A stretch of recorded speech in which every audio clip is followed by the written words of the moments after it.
নমস্কার বন্ধুরা, সুষমা কিচেনে আপনাদের সবাইকে আরও একবার স্বাগত জানিয়ে শুরু করছি আমার আজকের নতুন ভিডিও। আশা করছি আপনারা যে যেখানে আছেন সকলেই ভীষণ ভালো আছেন এবং সুস্থ আছেন।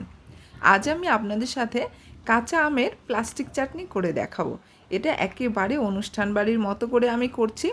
আপনারা যেরকম বিয়েবাড়িতে বা যে কোনো অনুষ্ঠান বাড়িতে খেয়ে থাকেন ঠিক সেই স্বাদে আমি আজকের এই রেসিপিটি করে দেখাবো আপনাদেরকে। আপনাদের কাছে আমার একটা ছোট্ট রিকোয়েস্ট, ভিডিওটি প্রথম থেকে পুরোটা দেখবেন, একদম স্কিপ করবেন না, তাহলে কিন্তু ভিডিওর মাঝখানে আমি যেসব উপকরণ দিচ্ছি সেসব কিন্তু আপনারা একেবারে মিস করে যাবেন।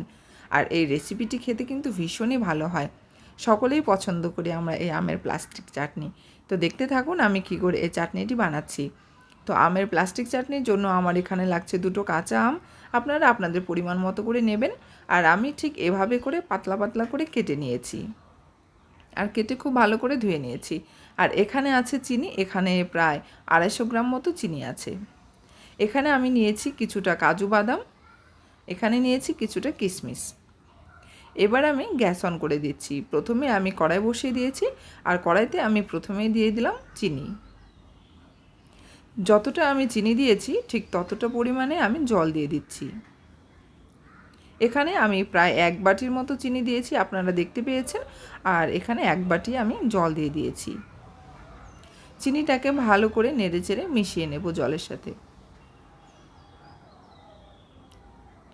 এবার আমি দিয়ে দিচ্ছি মৌরি, অল্প কিছুটা মৌরি আমি দিয়ে দিলাম। এবার আমি দিয়ে দিচ্ছি আমগুলো। চিনির রসের সাথে আমটাকে খুব ভালো করে জাল করে নিতে হবে। দিয়ে দিচ্ছি স্বাদ মতো লবণ আর 1 চিমটি হলুদ। হলুদটা কিন্তু একদমই বেশি দেবেন না, যেহেতু এখানে কোনো তেলের ব্যবহার হচ্ছে না, এভাবেই জাল হবে, সেজন্য একদম কম করে হলুদ দিতে হবে। এতেই কিন্তু খুব সুন্দর কালার চলে আসবে।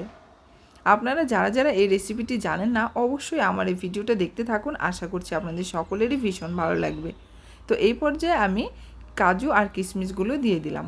কাজু আর কিশমিশটা আমি একটু ধুয়ে নিয়েছি, এবার দিয়ে দিচ্ছি। এখন আস্তে আস্তে ভালো করে নেড়েচেড়ে জাল করে নিতে হবে, যতক্ষণ না চিনি সিরাপটা ঘন হয়ে আসছে আর চাটনিটা পুরো কাচের মতো স্বচ্ছ হয়ে যাচ্ছে ততক্ষণ ধরে আমাদের জাল করে নিতে হবে। আপনারা অবশ্যই দেখে বুঝতে পারবেন। কিছুক্ষণ আমি ঢাকা দিয়ে রেখেছিলাম, ঢাকা সরিয়ে দিয়ে আবারও আমি ভালো করে নেড়েচেড়ে দিচ্ছি।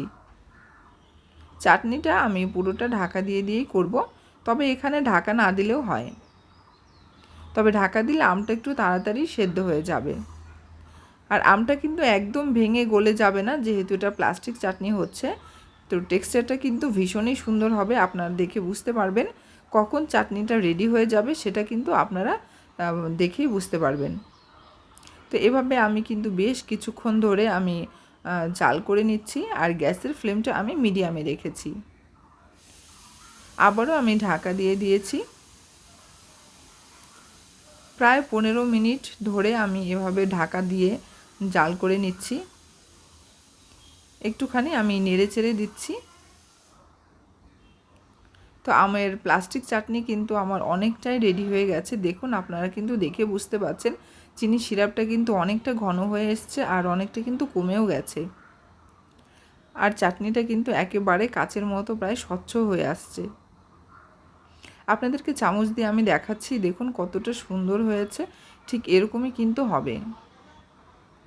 একদম কিন্তু চিনি সিরাপটা যেন পাতলা না হয়, দেখবেন আপনারা, এটা কিন্তু ঘন করে করতে হবে, ঠিক এভাবে করে। তো আরও কিছুক্ষণ আমি জাল করে নিয়ে আমি গ্যাসটা অফ করে দিয়েছি। এবার আমি প্লাস্টিক চাটনিটা নামিয়ে নেব। একদম কিন্তু আমার চাটনিটা রেডি হয়ে গেছে। আর মনে রাখবেন, এক্ষেত্রে কিন্তু চিনিটা একটু বেশি লাগে, যেহেতু এটা একদম মিষ্টি হবে। অন্যান্য চাটনিতে যেমন আপনারা টক ঝাল করতে পারেন, আর এটা কিন্তু একদম টকও হবে না, ঝাল হবে না, একদম মিষ্টি একটা চাটনি হবে, আর খেতে কিন্তু ভীষণই ভালো হবে। তো দেখুন, আমি একটা প্লেটে নামিয়ে নিয়েছি। এবার আমি প্লেট থেকে বাটিতে সার্ভ করে আপনাদেরকে দেখাচ্ছি। তো আমার আজকের ছোট্ট ভিডিওটা কিন্তু এখানেই আমি শেষ করব। আমার আমের প্লাস্টিক চাটনি কিন্তু একদম রেডি হয়ে গেছে, অনুষ্ঠান বাড়ির মতোই কিন্তু টেস্ট হয়েছে। আপনারা যারা এখনও বাড়িতে এইভাবে বানাননি, আপনাদের কাছে আমি রিকোয়েস্ট করব আমার এই ভিডিওটা পুরোটা দেখে আপনারা এভাবে বাড়িতে বানাবেন আর খেয়ে অবশ্যই জানাবেন কেমন হয়েছে। খেতে কিন্তু ভীষণই টেস্টি হয়।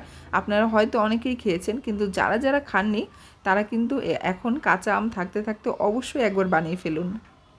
তাহলে আমার আজকের ভিডিও আপনাদের কেমন লাগলো অবশ্যই কমেন্ট করে জানাবেন, আর ভালো লাগলে লাইক কমেন্ট তো করবেনই, শেয়ার করে দেবেন বন্ধুদের সাথে, আর অবশ্যই আমার এই ছোট্ট চ্যানেলটি সাবস্ক্রাইব করে নেবেন।